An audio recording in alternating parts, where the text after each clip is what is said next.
Hey there, you looking kinda cute. Please consider subscribing and check out our Patreon for more. Enjoy the video. As the first year drew to a close, the changes in the three friends were undeniable.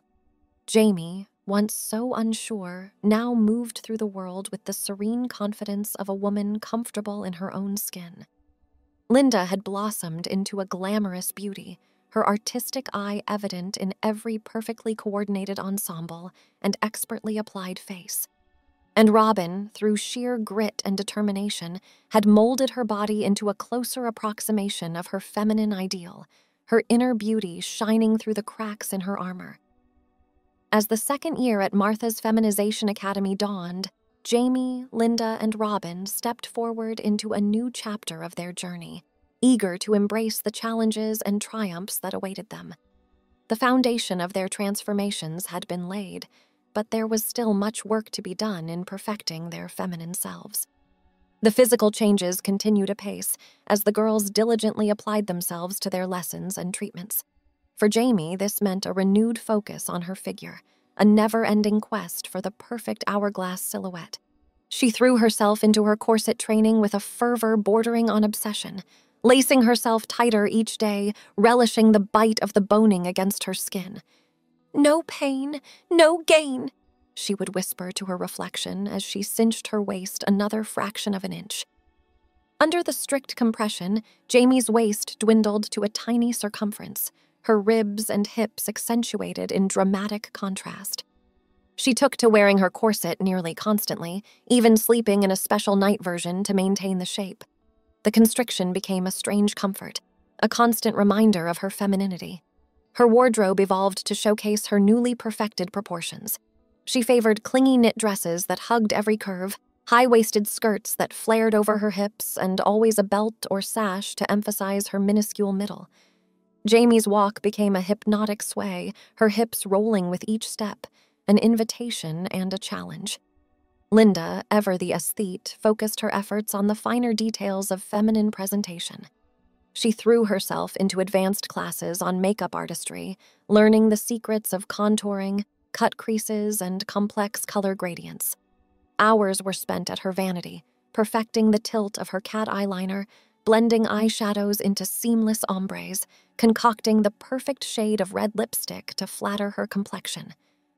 "The face is the first thing people see," she would say, brandishing a makeup brush like a magic wand. "It's our calling card, our first impression. We owe it to ourselves to make it unforgettable." Under Linda's skilled hands, her face became a work of art. She sculpted her cheekbones to razor sharpness, made her eyes smolder with smoky shadow, and painted her lips into a permanent Cupid's bow pout. She experimented with different personas, the ingenue, the vamp, the girl next door, slipping them on like masks. Her artistic talents extended to her hair, which she grew out past her shoulders and dyed a glossy blue-black. Linda spent hours arranging her locks into elaborate styles, finger waves, victory rolls, cascading pin curls. She adorned them with flowers, ribbons, and glittering pins, turning her tresses into a glamorous accessory. Robin's transformation, though hard-won, continued to evolve in leaps and bounds. The hormones had softened her angular features into a more traditionally feminine oval, but she still struggled with the remnants of her masculine past. Electrolysis became her saving grace, the painful zap of the needle a necessary evil in her quest for smooth, hairless skin. She subjected herself to long hours in the electrologist's chair, gritting her teeth as each follicle was systematically destroyed. The pain was excruciating, leaving her face red and raw, but Robin embraced it as a badge of honor. Each searing zap brought her one step closer to her goal. "Beauty is pain," she would hiss through clenched teeth, "and I'm going to be so beautiful." As the hair on her face, chest, and body gradually disappeared, Robin's confidence bloomed. She began to experiment with more daring fashion choices, no longer hiding her figure under baggy layers. Snug sweaters showcased her budding chest, short skirts bared her long legs, and she discovered a love for sky-high heels that accentuated her calves. Robin's crowning glory remained her hair, which she grew out past her shoulders in a cascade of golden waves. She learned to style it in soft, face-framing layers to tease the crown just so for added volume. The brush of it against her neck and shoulders was a constant sensual reminder of her femininity. As the girls' physical transformations progressed, so too did their internalization of feminine behaviors and attitudes. The deportment classes intensified, drilling the minutiae of ladylike conduct into their every gesture and word. They learned the art of graceful movement, gliding across the room as if on air, hips swaying with each step. To sit with knees pressed primly together, to cross and uncross their legs with deliberate sensuality. To speak in soft, breathy tones, ending statements with the lilt of a question, deferring to the men around them.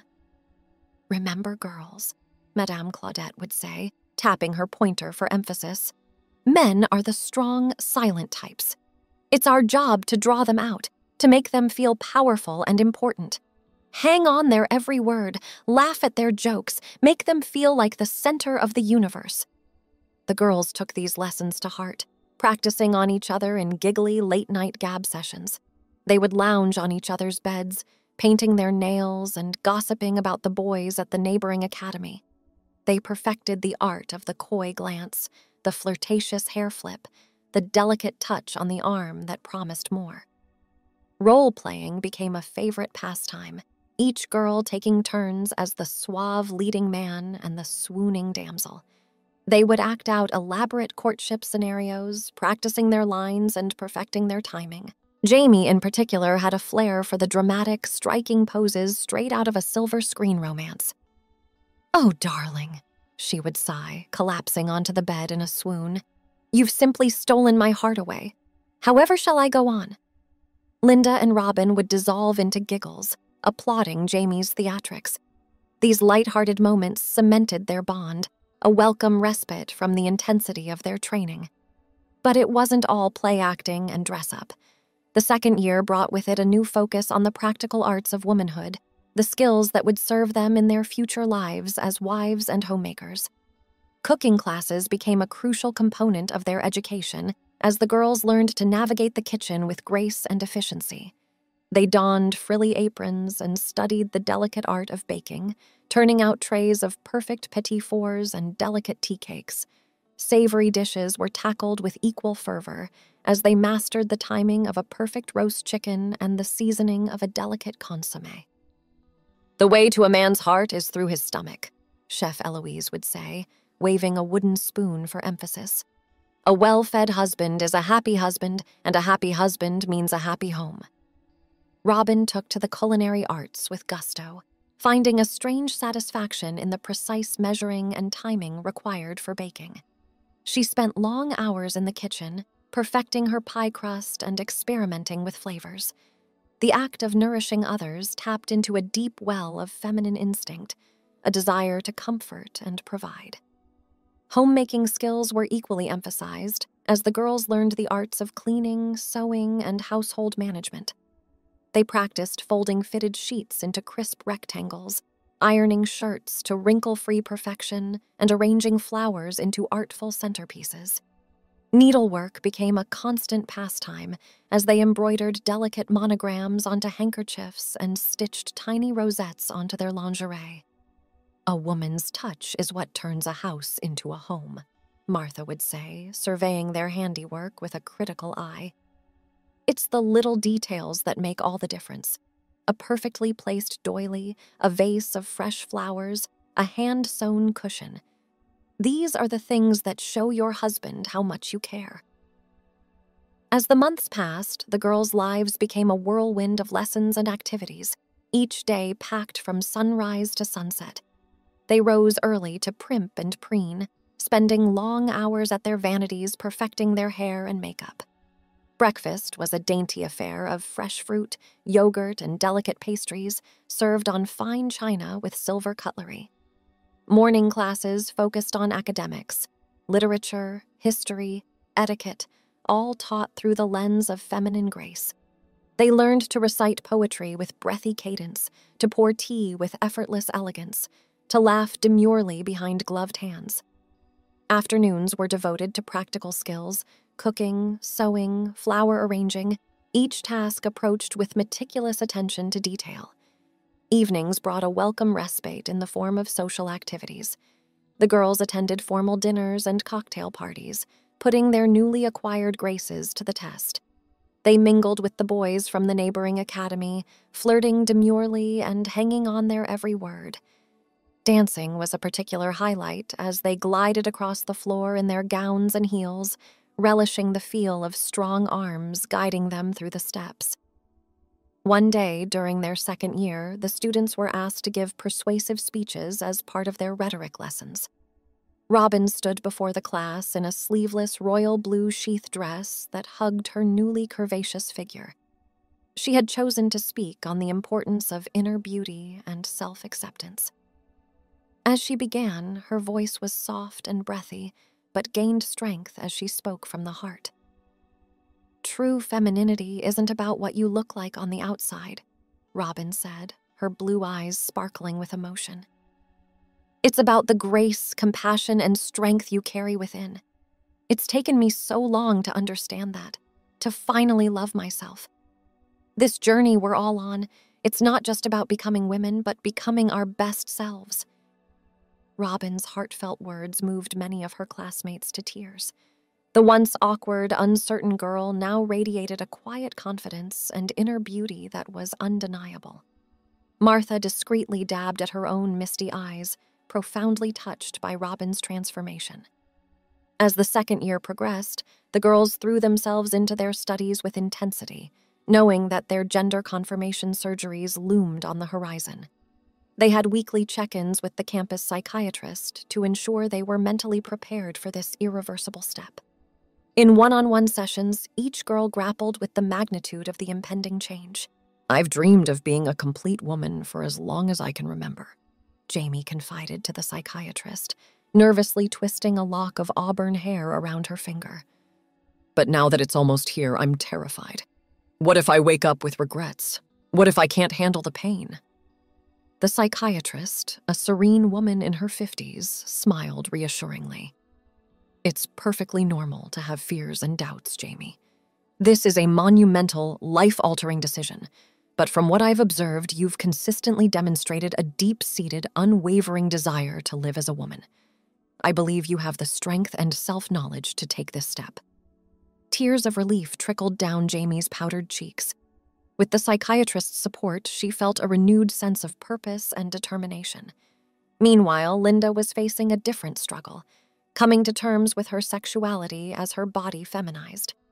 She had always been attracted to women, but now, with her softer curves, Linda found herself drawing admiring glances from men on the rare occasions they were allowed off campus. One evening, she broke down in sobs on the plush rug of her dorm room, her silk robe pooling around her. Her roommate, a statuesque blonde named Sophia, rushed to comfort her. "I'm so confused," Linda wept, burying her face in Sophia's shoulder. "I thought I knew who I was, who I desired. But now, everything feels different. When men look at me with hunger in their eyes, I feel a thrill. Like I want to be wanted. Does that make me less of a lesbian? Less of a woman?" Sophia stroked Linda's glossy black hair soothingly. "Oh, honey, no. Your attraction is fluid, especially as our bodies change. You're a woman, no matter who you desire. Embrace those feelings, explore them. They're part of your beautiful, complex self." Linda sniffled and nodded, her almond eyes glistening with tears. "You're right. I need to stop judging myself and just allow myself to feel. Thank you, Soph." As the final months before their surgeries ticked by, the girls leaned on each other more than ever. They practiced the critical post-operative care they would need to perform.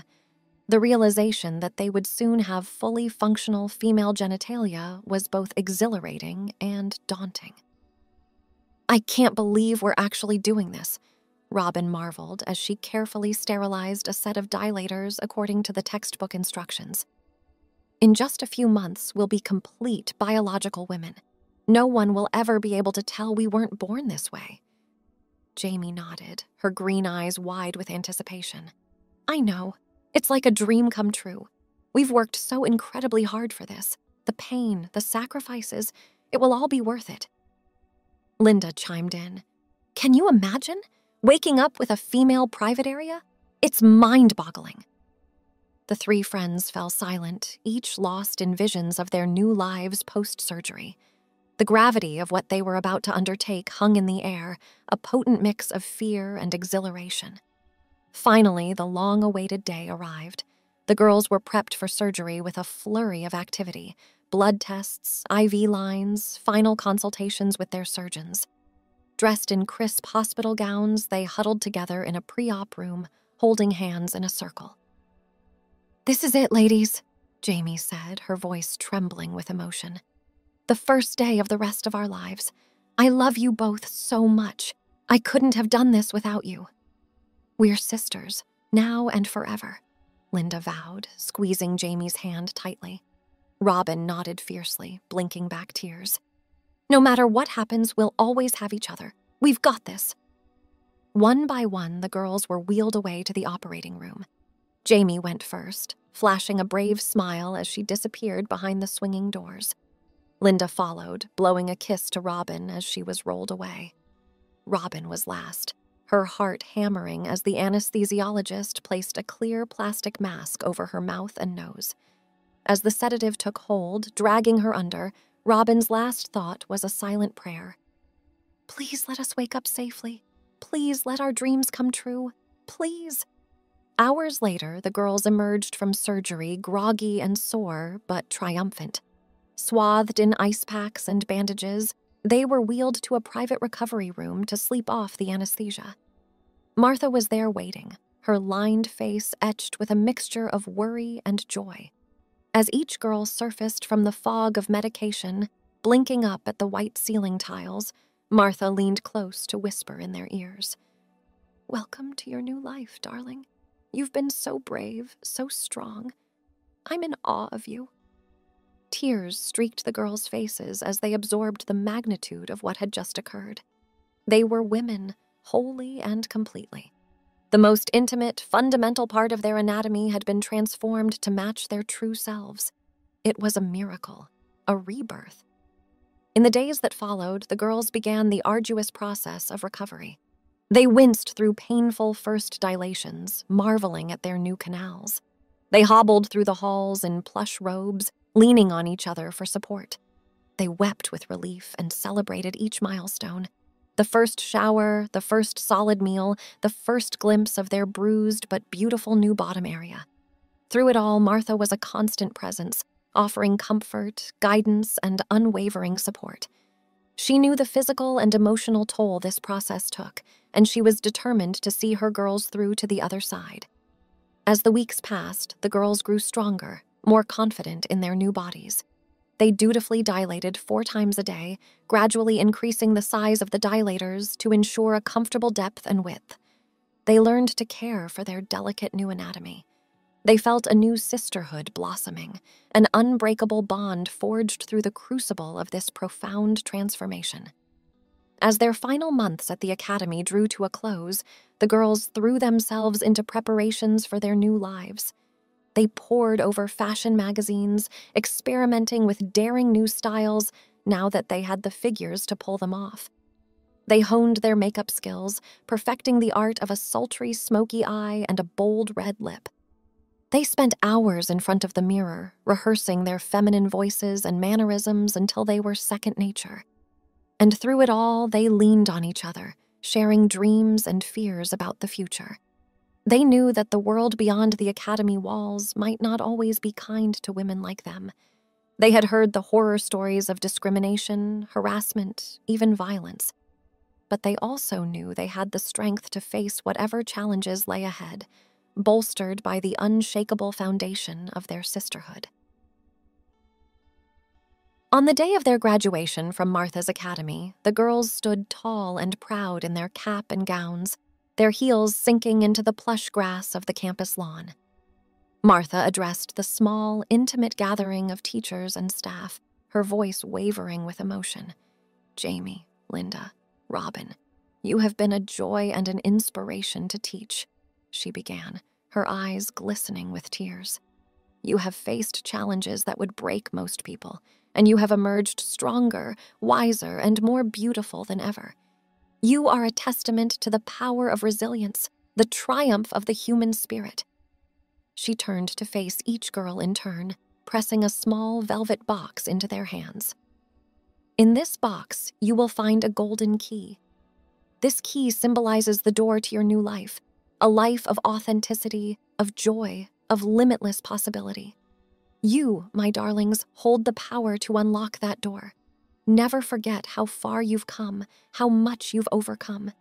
You are women in every sense of the word. You are worthy, you are loved, you are enough. As Martha spoke, tears flowed freely down the girls' faces, leaving tracks in their carefully applied makeup. They clutched the velvet boxes to their chests, feeling the weight of the key inside, the weight of their hard-won womanhood. When the ceremony was over, the girls embraced each other fiercely, whispering promises to stay in touch, to support each other always. They knew that the bonds they had forged at the academy would last a lifetime. Jamie thought of the timid, awkward boy she had once been, and marveled at the confident, graceful woman she had become. She knew that the road ahead wouldn't always be smooth, but she had the tools and the strength to navigate whatever challenges lay ahead. Linda thought of the confusion and doubt she had grappled with, the fear that she would never truly belong. But now, standing tall in her cap and gown, she knew that she was exactly where she was meant to be. She was a woman, in mind, body, and soul.